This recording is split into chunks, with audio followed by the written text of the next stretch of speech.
El modelo de la plaza central dice que si aquí tengo una ciudad y aquí otra, entonces un productor, por ejemplo, que se encuentre aquí, ¿dónde va a llevar su producto? ¿A cuál de las dos ciudades?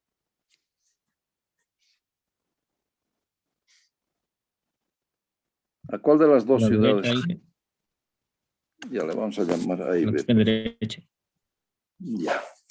Sí, ¿no?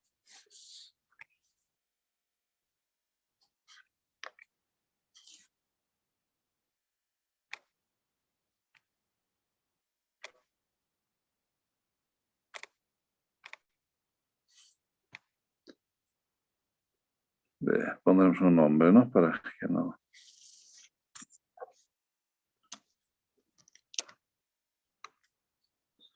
Ya, a la B, ¿no es cierto? Y si tenemos un productor que produce aquí,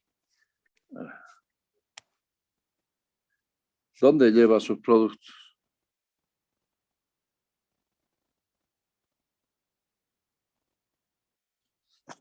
Tengo que tomar nota de quién me respondió. ¿Quién dijo la B en el primer caso? Y Inge Condori Choque. Moisés Condori Choque. Ya, En el otro caso, en la A.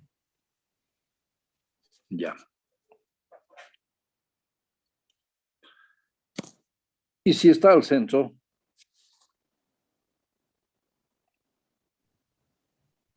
Dependería de la oferta que hay en las ciudades. Indistinto, Inge. ya. Voy a borrar mi dibujo, creo que lo he hecho muy grande. Una ciudad, la otra ciudad.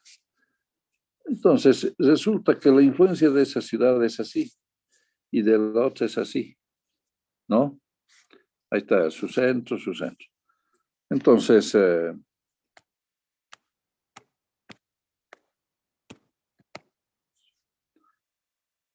aquí se va a producir una, ¿no? Esto. Si hubiera otra ciudad con otro centro por aquí, ¿no? Por aquí, entonces esto sería así. Entonces tendríamos también esto y esto. Entonces, esto se llama, hay varias teorías, ¿no? Sobre esto. Teoría de repartición de los centros, modelo de la plaza central, el modelo de Cristaler, ¿no? Eh,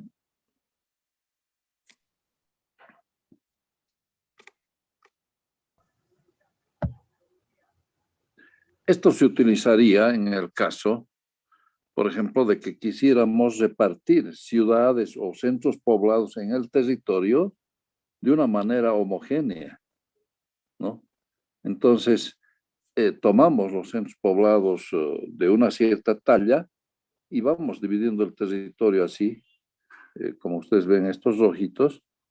Entonces, centro poblado, centro poblado, centro poblado, ¿no? Y así en todo el territorio. Entonces, se distribuiría de manera homogénea centros poblados de distinta talla, ¿no?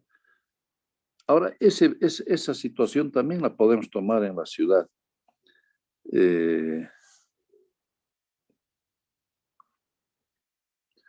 ¿No? Y por eso es que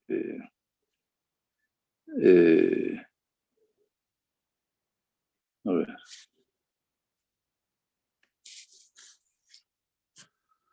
En la ciudad, entonces, cuanto más lejos del centro estemos, el suelo va costando más o menos, diré, ¿no? Más cerca del centro, más caro. Más lejos del centro, más barato. De ahí que, por ejemplo, esta línea azul representa los comercios, ¿no? El comercio en general, ya.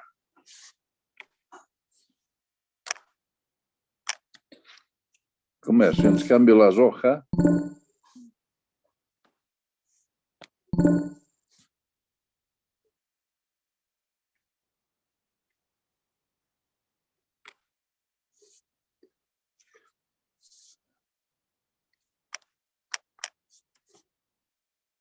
Son las oficinas y finalmente el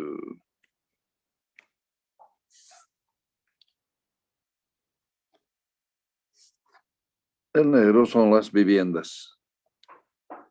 Entonces, el centro tiene más importancia porque ahí hay mucha actividad comercial. Entonces, ustedes pueden ver los locales comerciales al centro cuestan más que en un barrio, ¿no? Y las oficinas cuestan un poco menos el cuadrado. Las oficinas cuestan un poco menos el metro cuadrado, pero de todos modos tienen su valor cuando están más cerca al centro. Y la vivienda, bueno, ya eso va bajando un poco el valor del metro cuadrado de vivienda. Y eso, en un edificio pueden preguntar. Pregunten cuánto vale un local comercial, una oficina y un departamento. Y van a ver que por metro cuadrado es así. Entonces, la importancia está en bueno, esto aquí, el costo. Y aquí vamos a poner la distancia.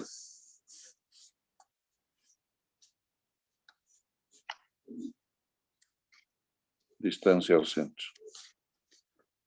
Entonces, cuando es una vivienda, bueno, se puede vivir un poco más lejos. Y lo que se está viendo es más bien que haya una buena conexión al centro. Que se pueda llegar al centro lo más rápido posible, ¿no? Eso sea con transporte público o transporte propio.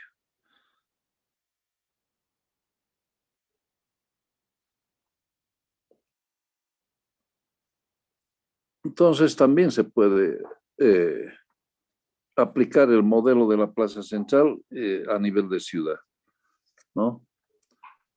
Esto cuando estamos hablando del costo o el precio del suelo, ¿no? Entonces van a ver que los lotes, por ejemplo, si al centro es más caro, además de que está prohibido en realidad. Muchos estaba, porque muchas de las construcciones del centro fueron declaradas patrimonio. Y había un área de conservación que se llamaba Casco Urbano Central, que se ha hecho hace muchos años el estudio y trataba de preservar las construcciones antiguas. Lastimosamente, hay gente inescrupulosa, ¿no? Y no hace mantenimiento de sus viviendas o de sus construcciones y más bien le saca unas tejas para que se caigan. Entonces ya están tan deterioradas que tienen que hacer, eh, la gente tiene que retirarse de ahí y se caen. Entonces, ¿por qué prefieren utilizarlo aunque sea como parqueo, como área de parqueo? Ganan más que con alquileres, ¿no? Y se ha ido pues destruyendo lo que es el patrimonio arquitectónico del centro. Ese perímetro donde debería preservarse las viviendas ya ha sido desvirtuado. Creo que ya hasta la alcaldía ha levantado las manos porque es una cosa increíble cómo se va deteriorando. Hay algunas viviendas todavía que se exige que se las conserve, ¿no? Aquí en la Plaza Santa Isabel la Católica hay una construcción antigua que es patrimonio y bueno, han construido el mall, un mall ahí y es increíble de gigante, ¿no? Tiene varios pisos de parqueos, tiene también pisos de oficinas, locales comerciales, plaza de comidas, todo eso. han utilizado hasta terreno desde la Avenida del Poeta, desde ahí abajo. O sea, se puede ingresar a los parqueos por la Avenida del Poeta, ¿no? Y súper gigante. Eso porque el suelo ahí cuesta, pues, harto. Entonces, eh, han tratado de utilizar todo lo que han podido del suelo, ¿no? Pero no se les ha permitido eh, que demuelan esta construcción antigua. Y eso se está manteniendo. Lo han hecho también un poco comercial, hay un restaurante, funciona, pero se está manteniendo todo lo que era lo antiguo. Ya. Eh, vamos a ver un tema específicamente del centro posteriormente, ya para ver algunos aspectos que tienen que ver con el centro de la ciudad. Bueno, veremos.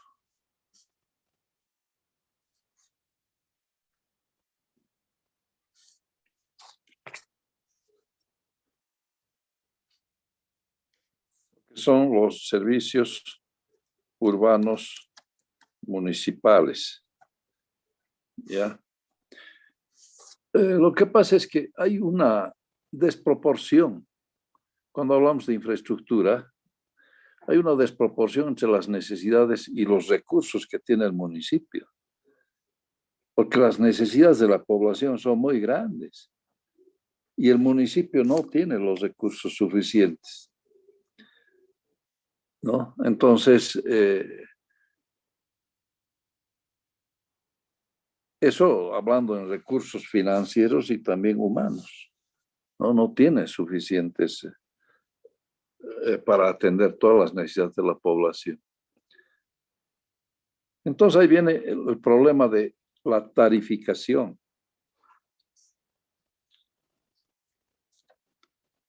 O sea, hay que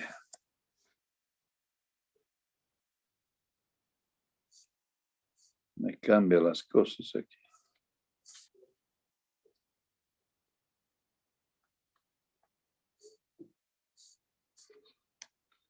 Tarificación.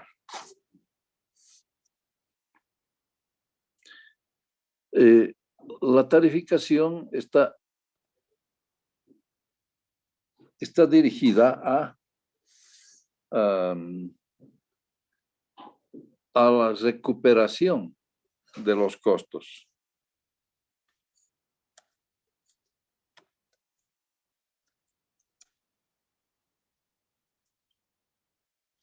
¿No? Se fija una tarifa para qué, para recuperar costos, ¿no? Estamos gastando en infraestructura para poder proveer servicios. Entonces es justo cobrar un monto para recuperar esos costos, porque los recursos, ya les he dicho, municipales son bajos, tanto en lo financiero como en personal. Son insuficientes. Entonces, cuando se trata de recuperar costos, significa que eh, estos servicios, los servicios, deben ser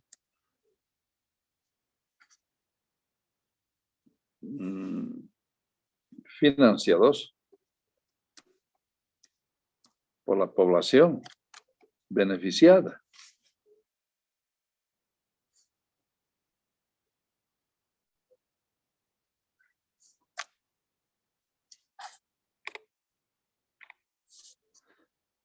O sea, tienen que pagar, por eso se hace la tarificación, para recuperar costos.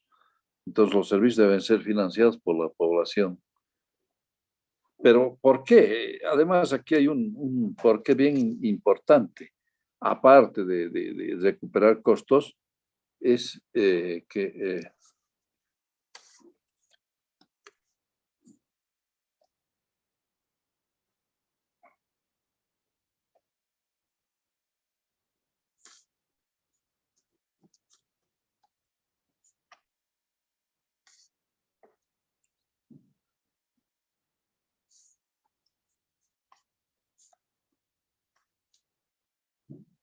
para no favorecer particularmente a los habitantes urbanos, ¿no?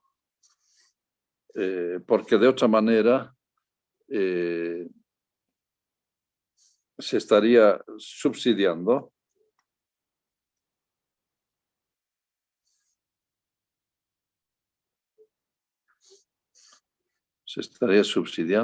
habría subsidios.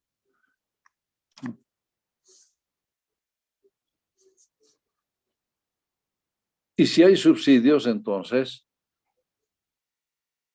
estaríamos favoreciendo la migración hacia la ciudad, porque por un servicio se pagaría menos en la ciudad y en el campo a veces no tienen y a veces pagan más, ¿no? Entonces, porque es más difícil proveer los servicios en el campo.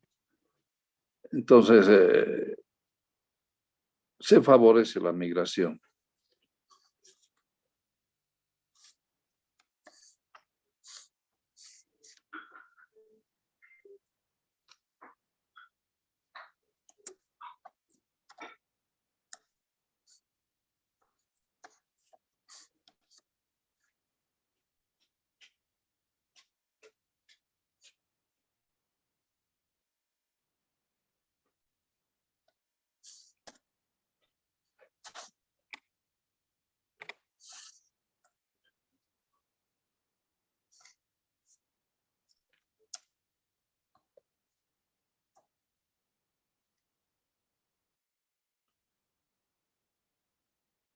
Entonces,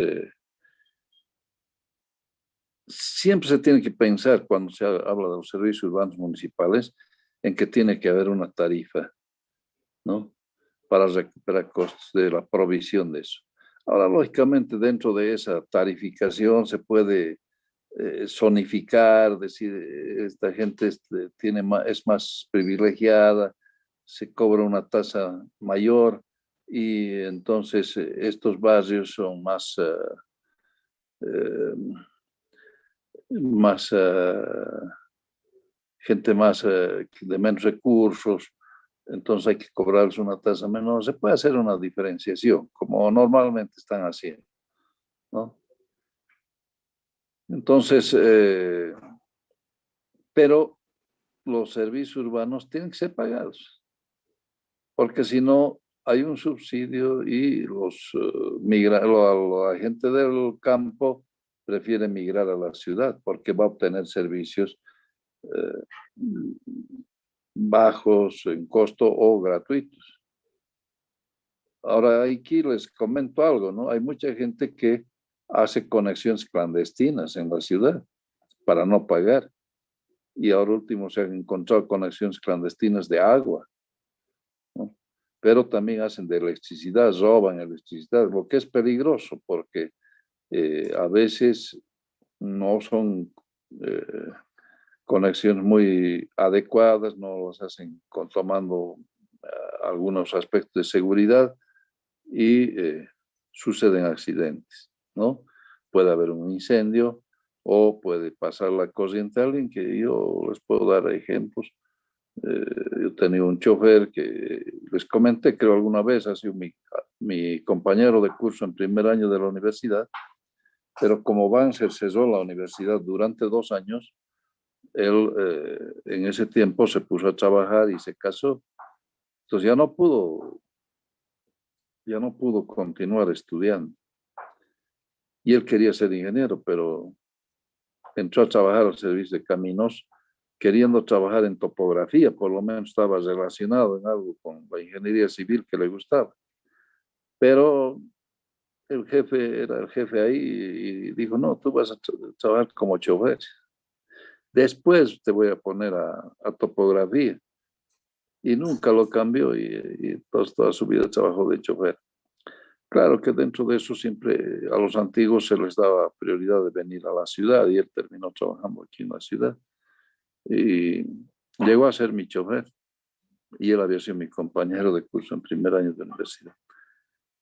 Pero él tenía un problema en la mano y ¿qué había pasado? Que había tenido una conexión mal hecha de electricidad en su casa y entonces una sábana había colgado en una sábana mojada, la colgó en el alambre y le pasó la corriente y bueno, más bien que no murió, pero una de sus manos quedó eh, sin poder mover los dedos, o sea, eh, no los podía ya manejar y no se pudo resolver eso.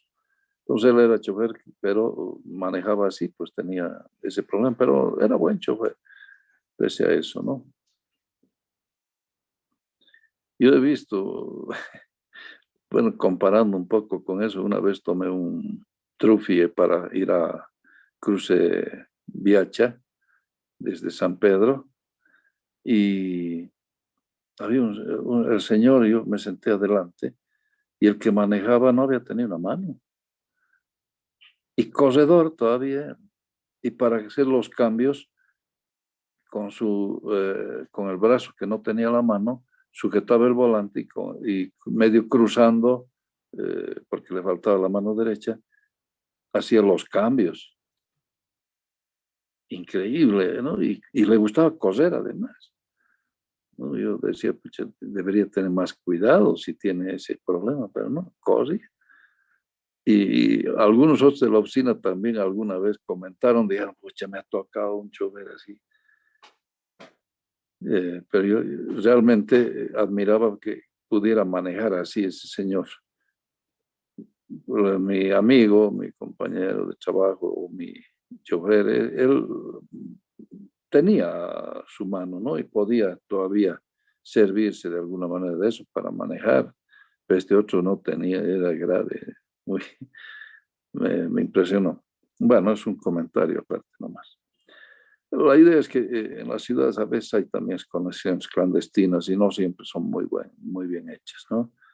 Y cuando hay alguna obra que hay que hacer o algo, descubren que hasta el agua se conecta clandestinamente, ¿no? Y eso puede resultar en un perjuicio para los otros, porque ¿cómo harán su conexión? Pues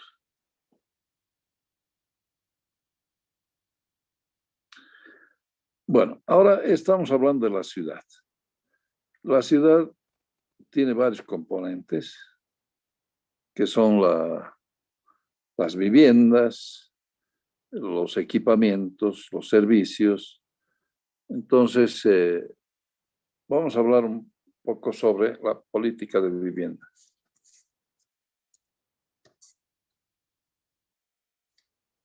La política de vivienda.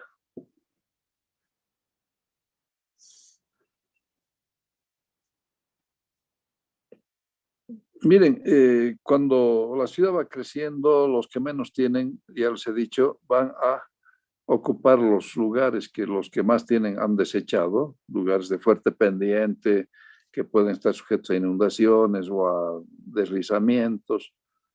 Entonces,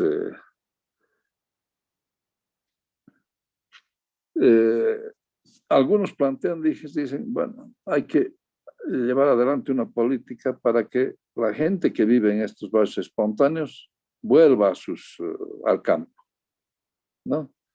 Entonces, eso ya es como decir en Brasil que se entren a las favelas y demuelan las favelas para que la gente vuelva al campo, ¿no? Esas ideas tiene algunos, ¿no? Destruir o demoler los asentamientos espontáneos porque no tienen en realidad papeles, pero tenemos que pensar que es producto de un ahorro, de un sacrificio, esas viviendas, esos barrios espontáneos. Entonces, se tiene que llevar adelante políticas como el de barrios de verdad, ¿no? Que les permitan integrarse a la ciudad. Ahora, ¿qué es lo que pasa con la vivienda? En realidad se tiene la compra del terreno, lo que sería, digamos, lo correcto, ¿no? Compra del terreno y a eso le sumamos el diseño,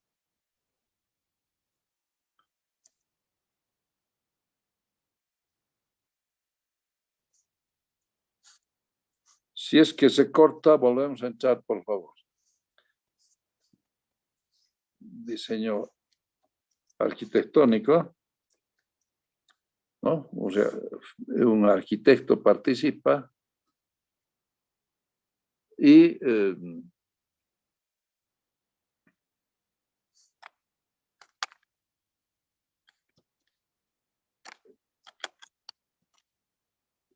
hay que sacar un permiso de construir, ¿no? Compra del terreno, entonces, más diseño arquitectónico, más el permiso de construir.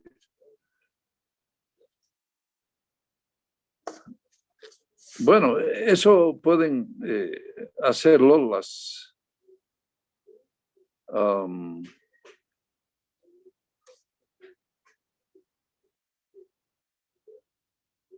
más pudientes, ¿no? Pueden hacer eso.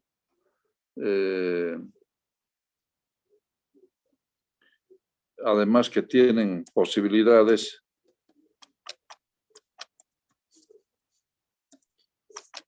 de obtener préstamos.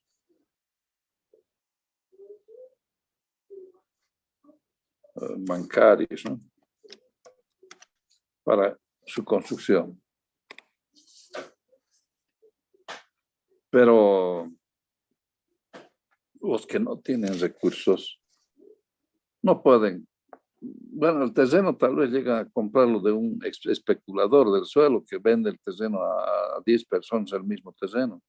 Hay gente así inescrupulosa, ¿no? Ahora, tienen el terreno de alguna manera o se sientan espontáneamente, no hacen un diseño arquitectónico, simplemente comienzan a construir, ¿no? Entonces se produce un antagonismo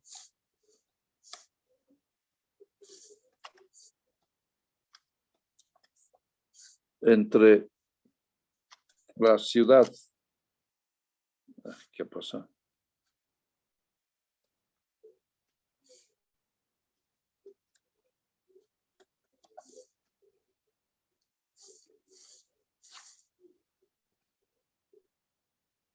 Entre comillas, le vamos a poner la ciudad de tierra y la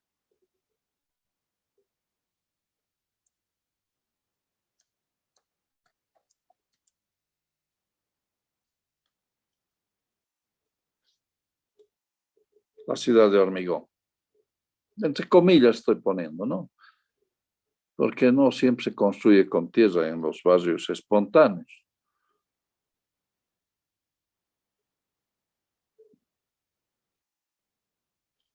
Pues la ciudad de tierra serían los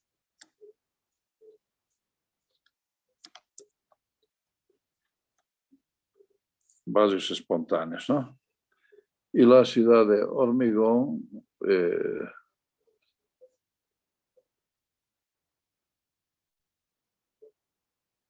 es como un símbolo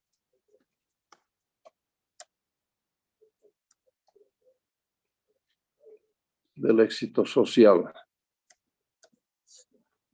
del Estado.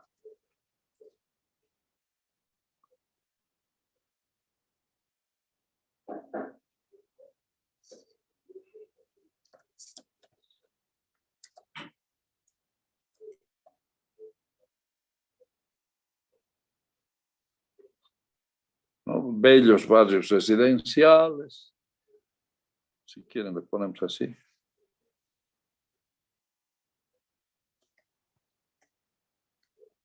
¿No? Uno va a admirar, en algunos países a uno le llevan así a visitar los barrios residenciales, pues son una belleza. Y no le muestran lo que es la ciudad de tierra, o sea, esos barrios espontáneos. Pero además que es también peligroso, ¿no?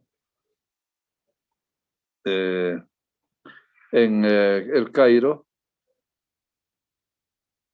fuimos a visitar una sinagoga que es histórica. La sinagoga es el templo de los judíos, ¿no? Pero esta era histórica porque ahí encontraron muchos documentos antiquísimos, ocultos. Y entonces a nosotros se nos ocurrió decir, muéstrenos eso. Y nos dijeron, es peligroso, pero vamos. Y fuimos, y era un barrio pobre. Se pasaba primero por un cementerio donde vivía gente. Le llamaban la ciudad de los muertos. O sea, mucha gente vivía en el cementerio. Hay mucha pobreza en Egipto, ¿no? Y nos mostraron desde el bus nomás, ¿no? Esta es la ciudad de los muertos. Y yo tengo publicaciones de eso que he bajado del internet. Y después llegamos a la sinagoga y era un barrio realmente pobre y nos cuidaban bastante, ¿no? Para poder ir. Y hemos estado en la sinagoga y luego hemos vuelto caminando unas cuantas cuadras para encontrar el bus y veíamos pues la pobreza ahí. No. Entonces, hay una diferencia.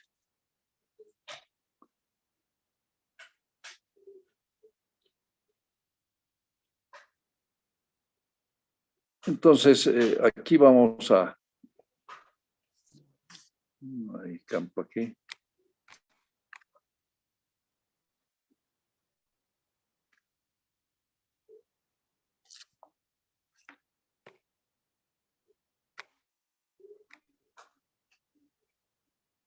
No me permite.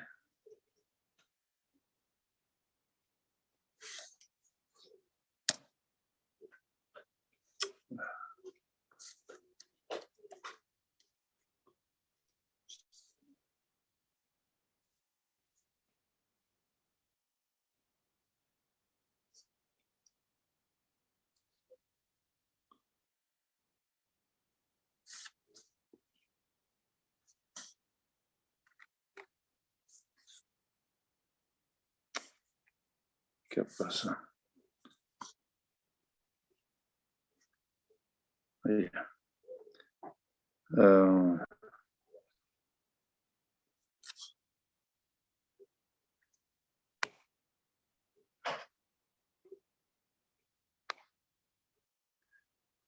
Entonces aquí vamos a ver un aspecto que es la segregación social. ¿Creen ustedes que en las ciudades del tercer mundo existe segregación social? Le estoy preguntando a alguien que responda. Si nadie responde, todo el curso menos un punto. Puede haber un salvador que se va a ganar un punto. Sí, por favor. Yo creo que en los países tercermundistas es incluso en donde más segregación social existe. En las ciudades. Sí. ¿Cómo se manifiesta esa segregación social?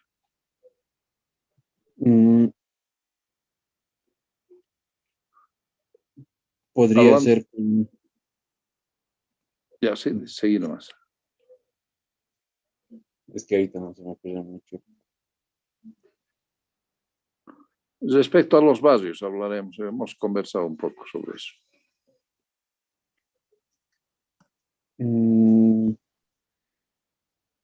Podría ser que la segregación social a las personas migrantes que viven aún más alejados del centro. Ya. Entonces hay barrios residenciales y barrios espontáneos, ¿no? ¿Cuál es tu nombre? Rodrigo Alanok. Ya, gracias, Rodrigo. Sí. Entonces, miren, hay barrios residenciales y barrios espontáneos. En realidad, aquí en La Paz, digamos, dicen, ¿dónde comienza la zona sur? Porque dicen, la zona sur es de los ricos, ¿no? Entonces, ¿dónde comienza la zona sur? ¿Alguno de ustedes me puede decir? ¿Desde dónde es? Desde Obraje, sí, en la curva de Olguín. ¿Sí? ¿Nombre?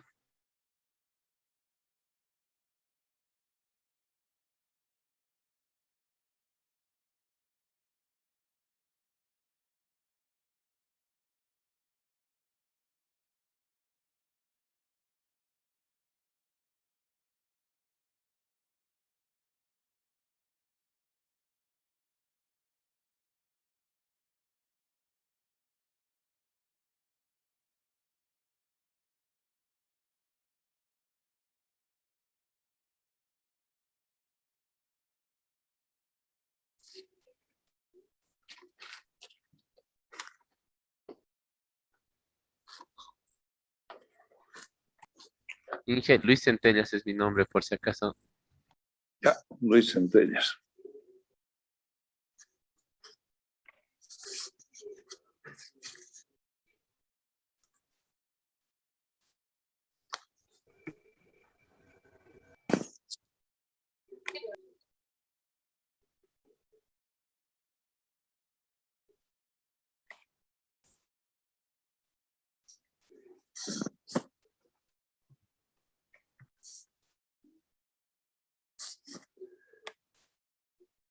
Se ha borrado todo lo que había escrito.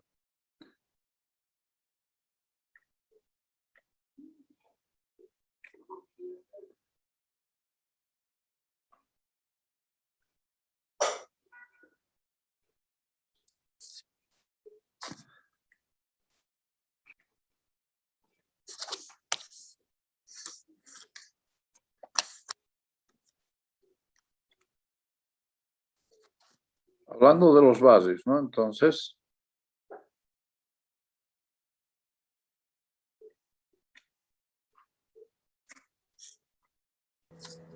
hay segregación social.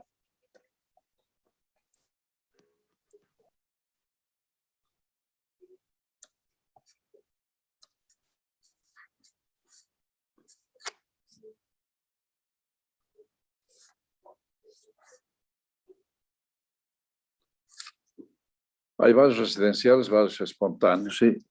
Bueno, su compañero nos dice la zona sur comenzaría en la curva de Holguín.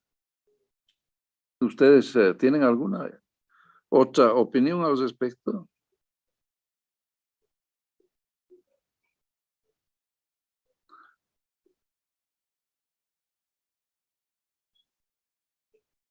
¿Alguien quiere opinar al respecto?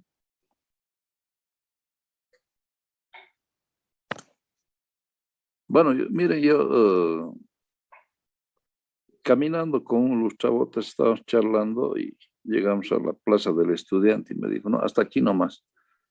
¿Pero por qué? Le digo, no, es que más allá ya es zona sur. Entonces, para ellos había sido la Plaza del Estudiante, ¿no? Para otros es la Plaza Isabel la Católica, ¿no? Pero en realidad yo creo que hay algún error dentro de esos conceptos, porque cuando ha habido saqueos, el 2019, cuando ha habido problemas, han saqueado. Y aquí al centro nos han tenido fregados porque no han ido a la zona sur.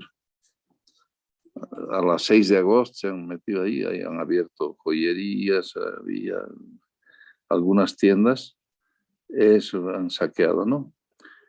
No han bajado por donde yo vivo porque la verdad es que la policía, el 110 es por ahí, Ministerio de Gobierno también, así que no, han bajado, pero después se han desanimado porque había policía y se han vuelto a subir a las 6 de agosto, ¿no? Claro, eran jornadas bastante difíciles. Nosotros también habíamos tomado precauciones en el edificio donde vivo para defendernos de alguna manera, ¿no?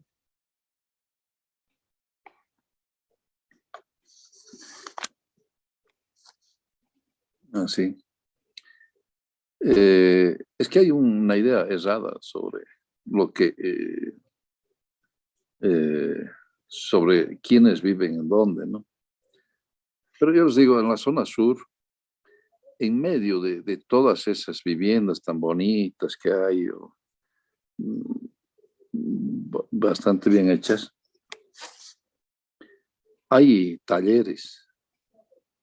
Porque saben que los antiguos dueños de eso, después de la reforma agraria, eran los colonos de las haciendas, de las propiedades que había ahí abajo. Entonces a los colonos les dieron una gran parte del suelo y claro, los patrones se quedaron con una parte también. Y entonces han quedado los hijos como dueños repartiéndose.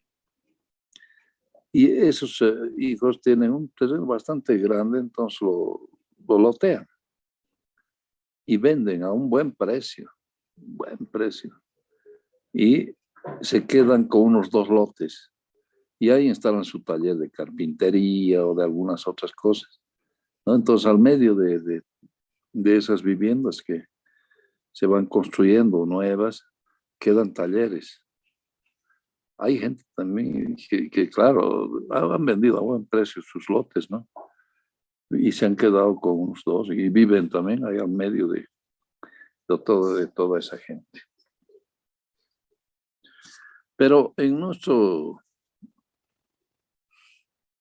les voy a dar un ejemplo de segregación social. Ya, aquí vamos a hacer. Es una ciudad, este es el ejemplo más clásico, ¿ya? Es el más clásico, que y es vigente, por eso es interesante.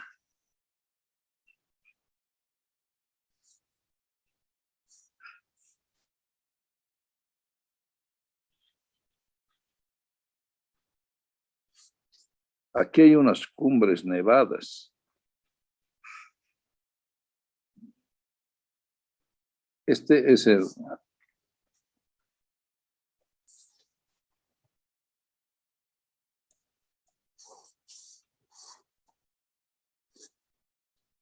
Muy arriba creo que he puesto. Bueno, vamos a bajarlo.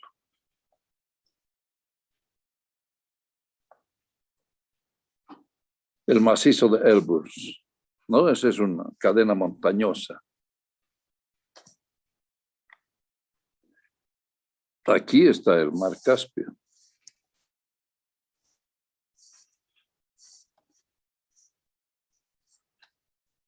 Ah, caray, no entró bien. No me gusta.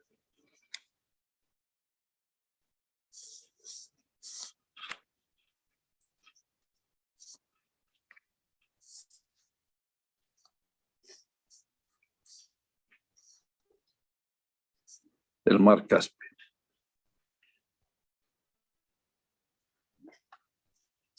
En esta parte está el desierto.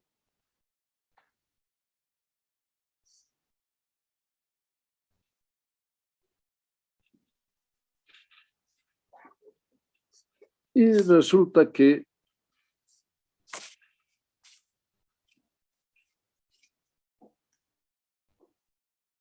aquí está la ciudad.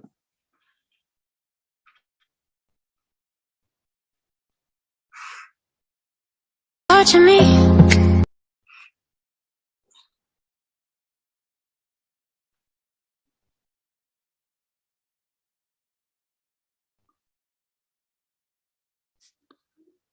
Bueno, aquí vamos a hacer otro color.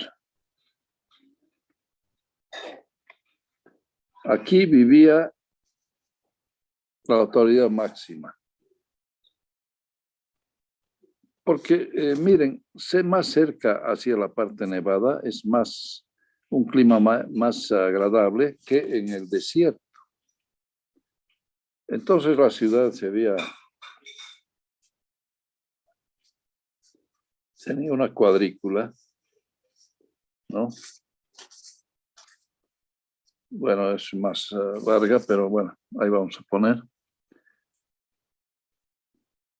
Que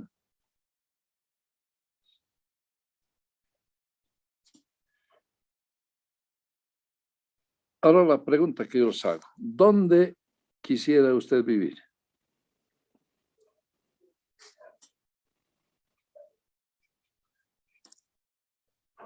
¿Más cerca al desierto o más cerca a este castillo del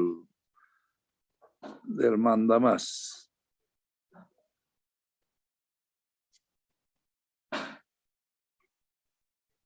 Nadie responde. Pues, estoy hablando al aire. ¿No hay estudiantes? Bueno, entonces voy a poner menos. Inge. Y por favor. Creo que es un poco obvio porque la mayoría quisiera vivir lo más cerca al mandamás, como dice, porque cerca a él habrían más más tiendas, más ofertas, más movimiento, y en cuanto más alejado de ahí, habría menor movimiento.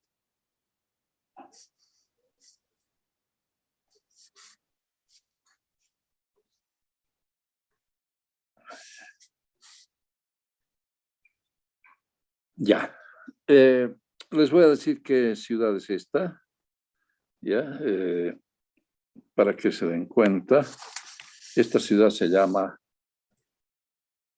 Teherán. Nada que ver con el ingeniero Terán, ¿no? Esto es Teherán. ¿Es la capital de dónde? De Irán, ingeniero. De Irán. El nombre, los dos últimos. Moisés Condor, ingeniero. Ya. Y el que me dijo que viviría lógicamente más cerca al castillo. A la Noca, Rodrigo. Ya, gracias. Entonces, miren, esto es así, ¿no?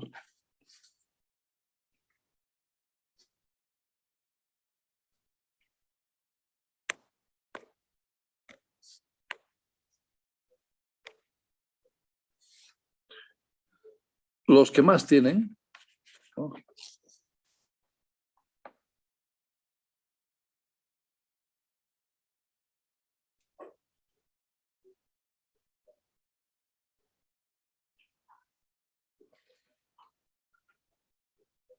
Entonces,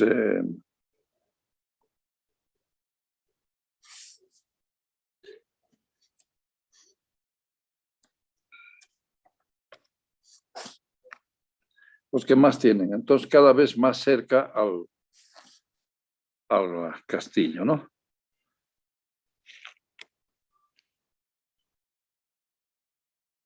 Eso no me deja escribir.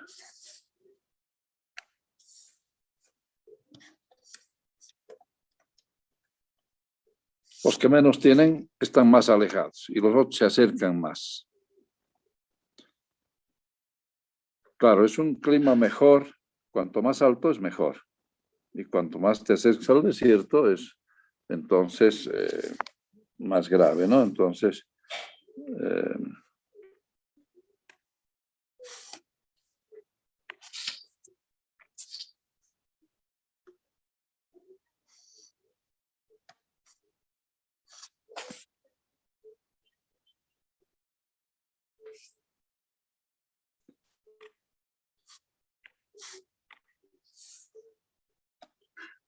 el búnker.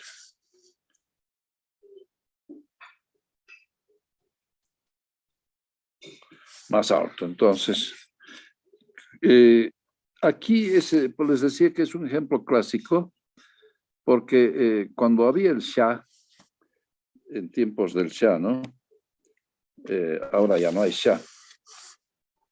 El Shah de Irán, el último fue Reza Pahlavi.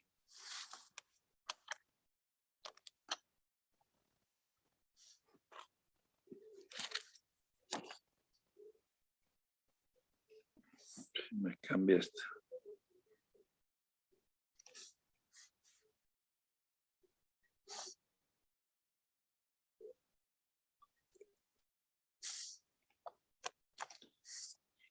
El Shah Reza Pahlavi. Entonces, él vivía en su búnker ahí. El Shah es como decir el rey o el zar, ¿no? Tiene distintas denominaciones de acuerdo al lugar. El zar, el rey, o, no sé qué otras denominaciones más habría por ahí. El inca, tal vez aquí, no sé. Entonces el Shah hacía lo que quería. Ahora los que más cerca vivían a él eran los que más tenían, ¿no? A medida que se alejaban eran entonces los que menos tenían, hasta que los que vivían en el desierto, bueno, eran los que menos tenían, ¿no? Por eso es que hay esta malla bien clara en las épocas del Shah, ¿no? porque después ya aquí ha habido una revolución, él se ha tenido que escapar y bueno, han tomado el poder los ayatolas, que son religiosos, ¿no? Y bueno, ahora nombran presidente, pero los que manejan el poder son los religiosos, los ayatolas. Y claro, ellos ahora ocupan el búnker, ¿no? Pero este es el caso de bien claro de segregación social. Más tienes, más arriba. Menos tienes, más abajo, más cerca al desierto. Ya. Este es un ejemplo de segregación social muy claro. Pero entonces aprovecharemos para hablar de otro tipo de segregación.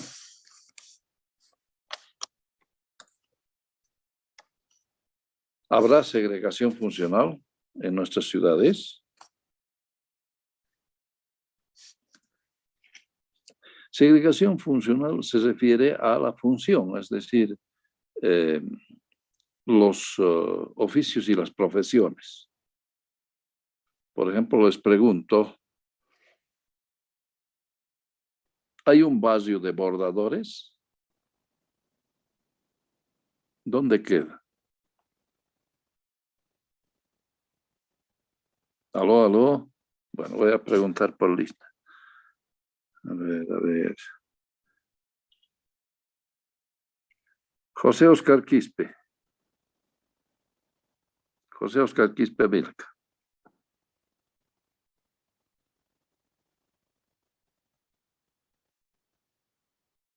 José Oscar Quispe. ¿Dónde queda el barrio de bordadores aquí en La Paz? No responde. Entonces, y ha entrado con 2 celulares. Vamos a restar 2 puntos porque son 2 celulares.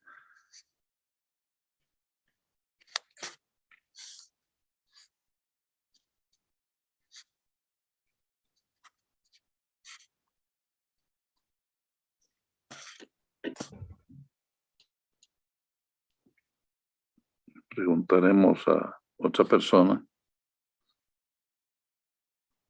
Franklin León.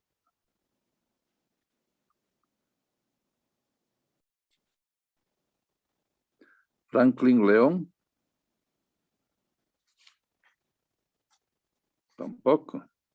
O sea que ponen en sus celulares y listo. Y están durmiendo. Bueno, otra persona.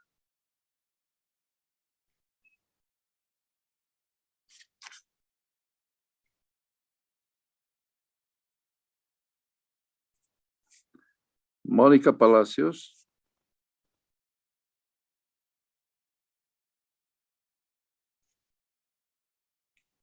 ¿No se me escucha? Ay, ay.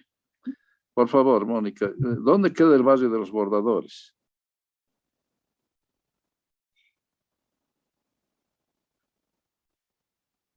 ¿Aló?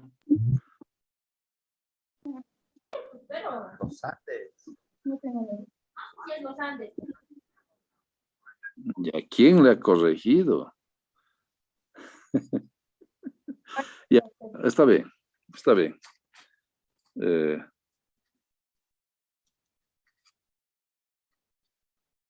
estoy poniendo un puntito. Hay un barrio de los bordadores, ¿no es cierto? Los Andes normalmente.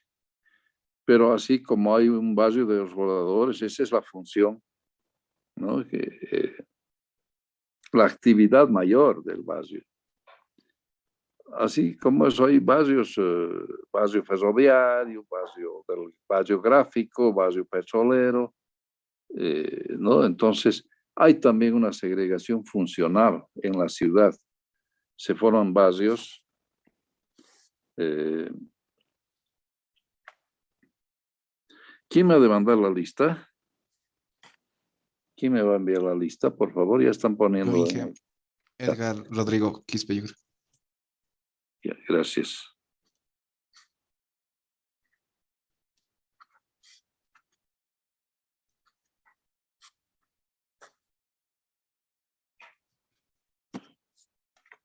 Entonces, en la ciudad hay segregación funcional, de acuerdo a las profesiones, hay una afinidad, ¿no? Entonces, claro, se han hecho un barrio petrolero, son gente que trabajaba en ese sector, el barrio ferroviario, muy cerca de la estación del ferrocarril, barrio gráfico, y así hay distintos barrios que se caracterizan por la función, por los oficios y las profesiones que desempeñaban los que viven ahí, ¿no? Entonces, en las ciudades se presenta segregación social y segregación funcional.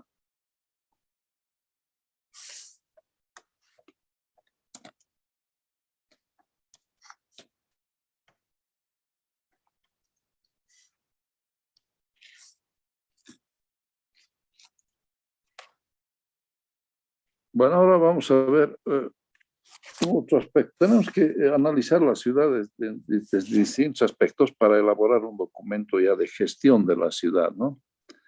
Y es por eso que estamos viendo distintas cosas.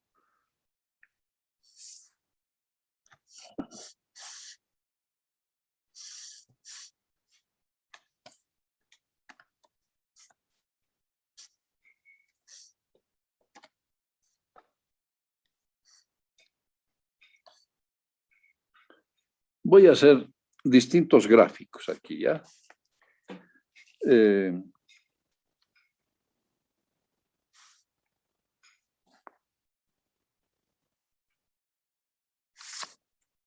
Esta es la ciudad tradicional.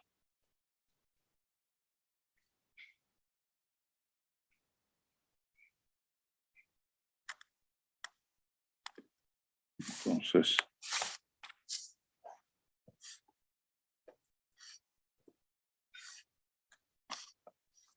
ciudad tradicional. Pero de esa ciudad tradicional resulta que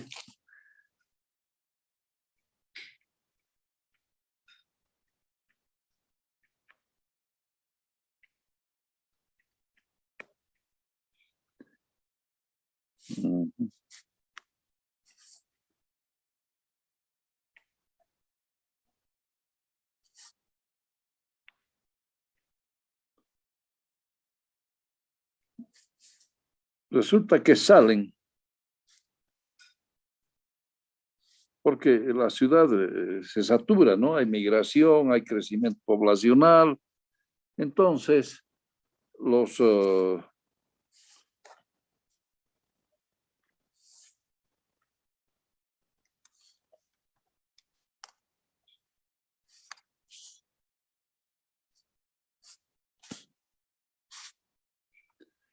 que más tienen salen de esa ciudad y hacen barrios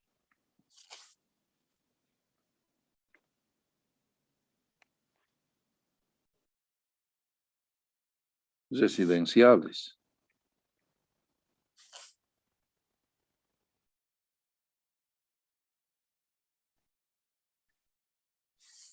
Entonces,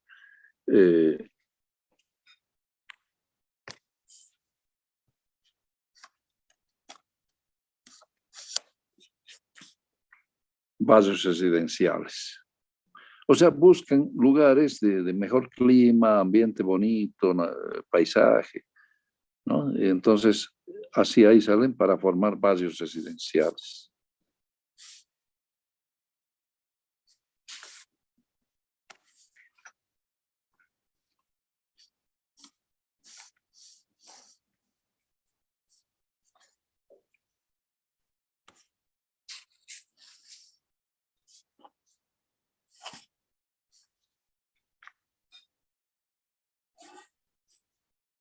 Está muy largo.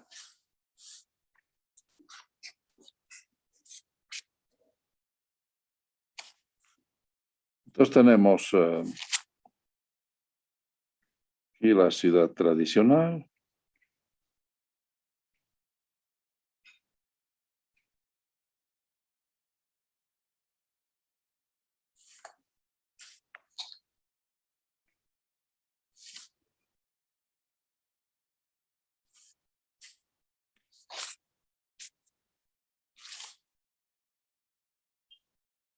barrios residenciales.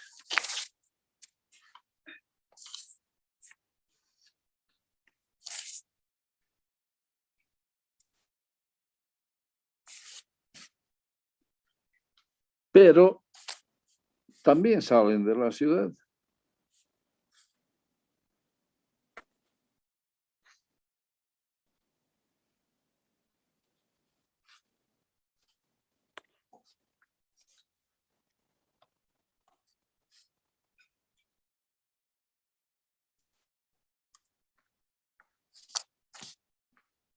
Los que tienen menos.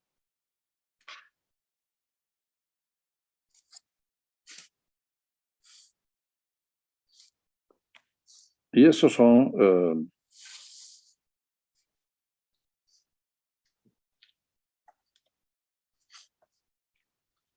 los barrios espontáneos. Entonces forman barrios espontáneos.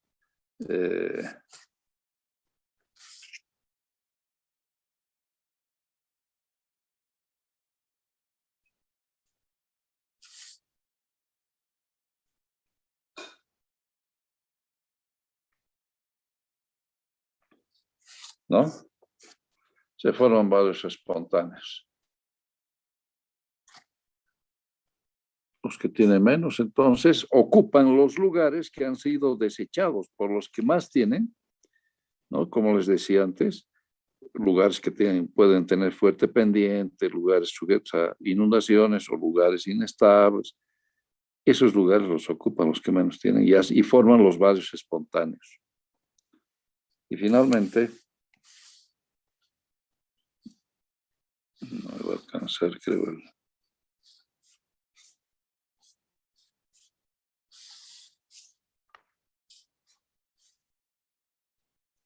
el espacio. Vamos a tratar lo voy a hacer un poco más chico ya.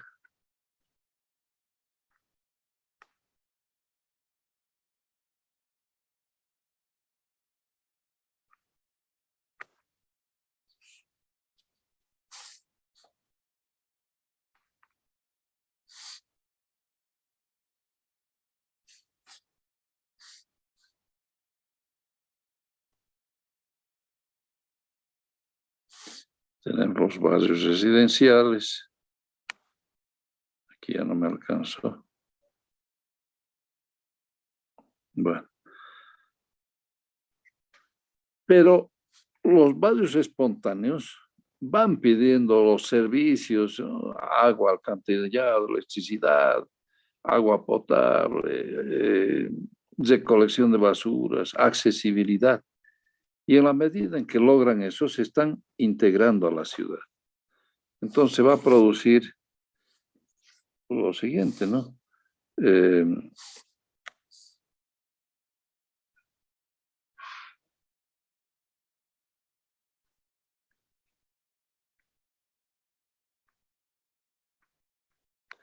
Se integran a la ciudad.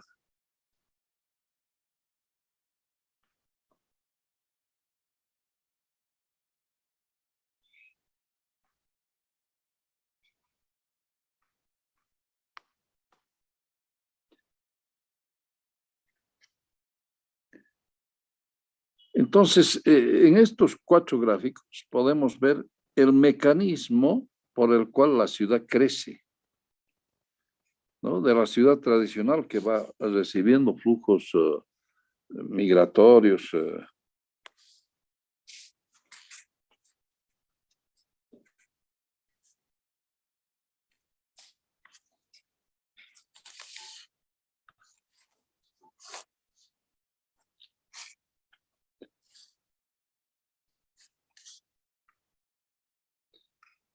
migrantes, ¿no? Va recibiendo.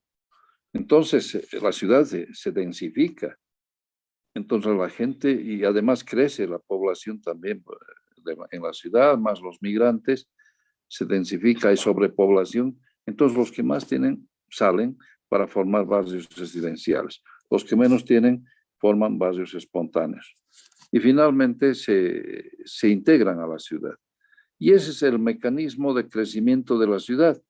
y vuelve nuevamente a recibir migrantes, a crecer naturalmente la población y vuelven a haber más barrios residenciales, más barrios espontáneos, otra vez se integran a la ciudad y entonces tenemos, ese es el mecanismo de crecimiento de... bueno, miren, se nos va a cortar en 8 minutos. Va a ser las 3 prácticamente. Entonces ya no vamos a volver a entrar, ¿ya? Voy a aprovechar de seguir explicando esto en esos 8 minutos. Ya, entonces... Este mecanismo de crecimiento es posible de analizarlo a través de fotografías aéreas también, ¿no? Que se toma en distintos años para ver cómo está creciendo la ciudad, ¿no?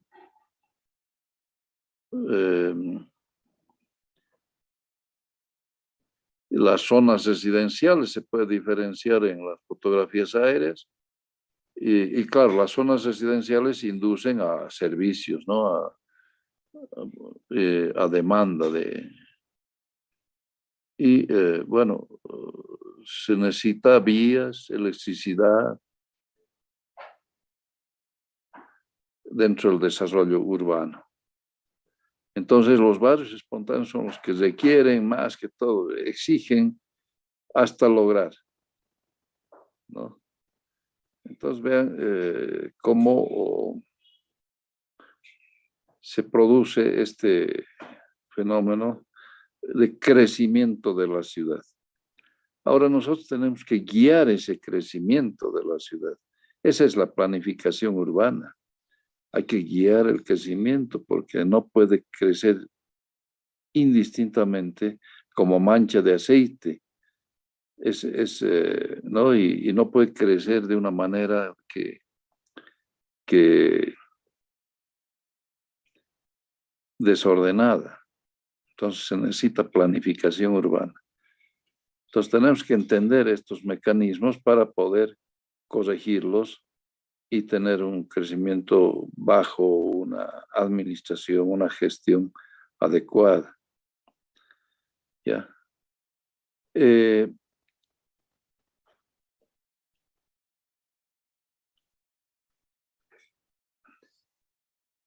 No puede crecer la ciudad, por ejemplo, sobre terrenos que son fértiles, que están sirviendo para la agricultura.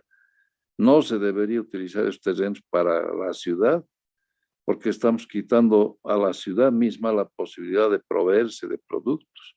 Lastimosamente, se está produciendo eso porque no hay un control, hay un descontrol. Y hay muchos especuladores del suelo, estos loteadores que se hacen dirigentes de los campesinos, pues son dirigentes de los campesinos de Chuquiaguillo, también como los de Mayasilla y así. Los mismos son, ¿no? ¿Por qué? Porque saben dónde hay plata y se meten de dirigentes y están especulando sobre el suelo, ¿no? Y se toman suelos, los venden y después esto termina en juicios que duran añadas, ¿no? Yo les digo, yo tengo un lote en Mayasilla, en realidad somos 100 que habíamos hecho una urbanización del Servicio Nacional de Caminos y casi nos matan estos dirigentes, los han movido a los campesinos y cuando hemos ido a hacer nuestra pasilladita y para felices de que nos hayan distribuido ya los lotes, nos han atacado y con palos, con clavos en la punta, con picotas han venido, pero era una cosa increíble. Ni un vidrio ha quedado sano del bus que habíamos contratado para ir. Todos los vidrios han roto y no dejaban dar la vuelta. Más bien el chofer recibía las piedras, todo, pero ha tenido mucha, o sea, ha mantenido la calma para poder dar la vuelta. Pero en ese caso, a los niños los hemos metido bajo los asientos. ¿no? Las mujeres se han quedado en el bus y los hombres hemos bajado para mantener a raya hasta que dé la vuelta el bus, ¿no? Y bueno, venían con picotes, imagínense. Yo tenía que saltar sobre uno de ellos con picote porque le iba a dar a otro de los, a un licenciado, un economista de caminos, que se cayó y el otro estaba bien con su picote. Más he saltado sobre él, lo he hecho caer y así hemos tenido que correr. Algunos han bajado la pendiente, otros se han subido a minibuses que estaban por ahí circulando y otros hemos podido subir al bus y volver para ir a la policía ahí del puente de Calacot. Y la policía no ha querido ir, tenía miedo. Y ahora estamos en un juicio que dura como 20 años ya. Y no podemos, está en la fiscalía y hay un juez asignado, pero ahorita hay carteles de venta de esos nuestros terrenos. Es increíble eso, los loteadores. Y los hemos hecho tomar presos a los dirigentes ahí unas 3 o 4 veces, siempre salen. Siempre salen. Y en eso estamos. Yo lo veo muy difícil, pero mientras tengamos nosotros el derecho, tenemos que reclamar. No, esa es la situación.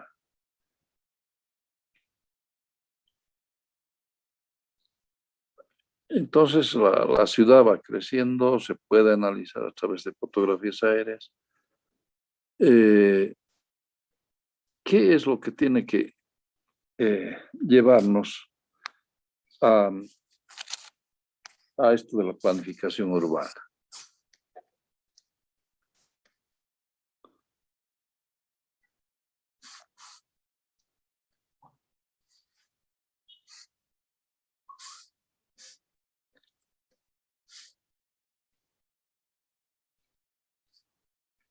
Hay que pensar en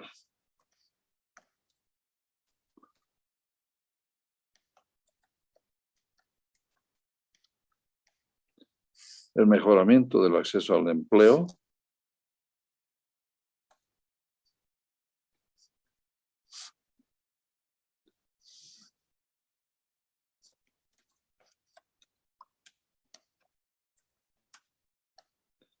vamos a entender mejor lo que es el cuadro de vida un poco más adelante, pero ustedes ya tienen una idea más o menos. Se refiere a los equipamientos, ¿no? A satisfacer ciertas necesidades de las familias. Entonces tenemos que canalizar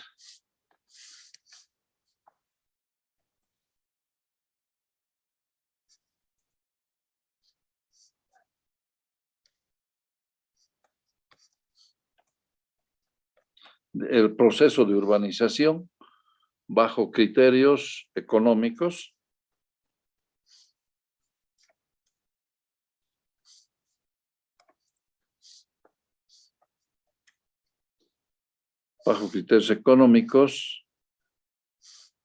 y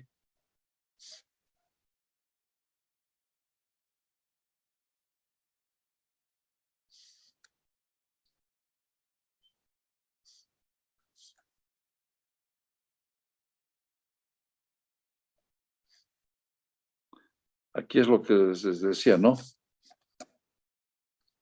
Que no hay que afectar